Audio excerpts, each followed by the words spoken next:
indibidwal na ang netong halaga o kayamanan ay katumbas o lumampas sa 1 milyong unit ng pera.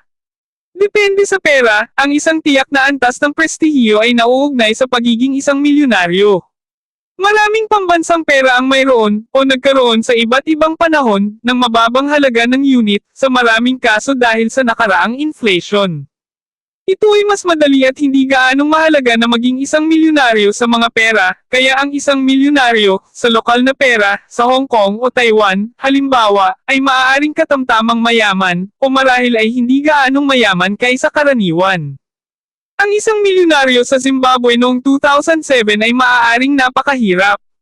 Dahil dito, ang terminong millionaire ay karaniwang tumutukoy sa mga may kabuuang halaga ng hindi bababa sa 1 milyong unit ng isang matataas na halaga gaya ng dolyar ng Estados Unidos, euro, o pound sterling. Noong Disyembre taong 2022,